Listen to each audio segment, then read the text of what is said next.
Muchas gracias, señor presidente. Rara es la vez en la que no hay que subir a esta tribuna a denunciar algún tipo de injusticia. Y hoy no va a ser una excepción. Hoy tocará hacerlo con la que están sufriendo los hosteleros, pero antes quiero empezar con una mucho mayor. Quiero empezar con una nueva injusticia contra dos jóvenes vascos. Besarkada handi bat, Galder eta Aitor, zuekin gaude. Como decía, toca también hablar hoy de una injusticia, la de los hosteleros. Seguramente todos y todas podemos coincidir en que es el sector más azotado o castigado durante esta pandemia. ¿Pero hay datos que avalen la necesidad de ese castigo superior que están soportando? Pues sinceramente parece que no.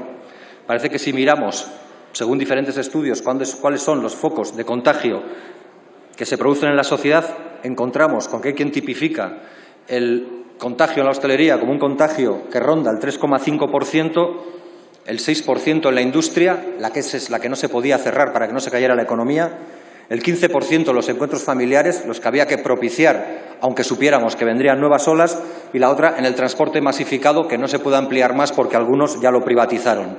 Esa es la realidad que nos enfrentamos y lo que vemos es que con esa realidad se ha optado por castigar al más débil. Y nosotros queremos mostrar aquí nuestra solidaridad con los y las hosteleras, solidaridad plena y sin ambages, y sobre todo solicitar ayudas directas. Pero las ayudas directas van mucho más allá de lo que presenta esta propuesta. Y cuando hablamos de solidaridad, creemos que podemos pedir que esa solidaridad sea recíproca, que la solidaridad que hoy hay que dar a los hosteleros, sobre todo y fundamentalmente a los pequeños y pequeñas hosteleras, sea también una solidaridad recíproca de todo el sector de la hostelería para que dejen de condenar a miles y miles de personas a contratos precarios cuando pase la pandemia.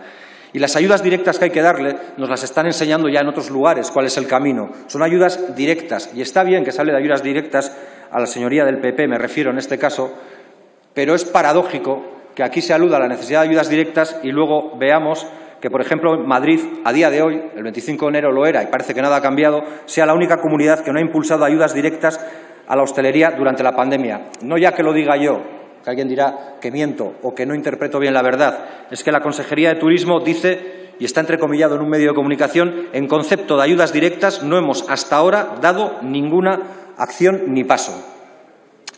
Por tanto, plantear aquí ayudas y allá donde pueden hacerlo, no hacerlo, permítanme, pero denota una cierta incoherencia.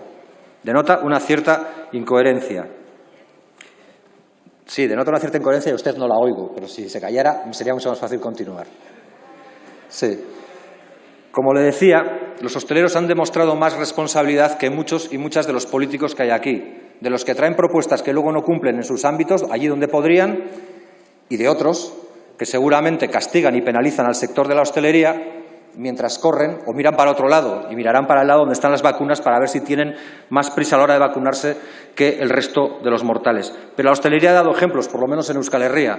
Hay hosteleros como los de Gasteiz, como los de una calle, la calle Cuchillería, la Cuchi, que decidieron cerrar antes de un evento deportivo y antes de que les fuera obligado el cierre, precisamente para no contribuir en ninguna ola de contagios. Ellos han adaptado sus negocios, han operado cambios para poder actualizarse a todos los cambios que se le han propuesto, pero la respuesta ha sido insuficiente y en eso podremos estar de acuerdo con cualquiera y creo que nadie aquí puede decir que lo que se ha hecho es suficiente y nadie aquí seguramente tampoco se va a atrever a decir que la hostelería sea un sector a desterrar, pero de ahí a decir que sean un sector esencial o que tengan que tener un IVA súper reducido como lo pueda tener un bien esencial, pues yo creo que hay un trecho, señoría, como creo que lo hay a la hora de intentar no hacernos trampas.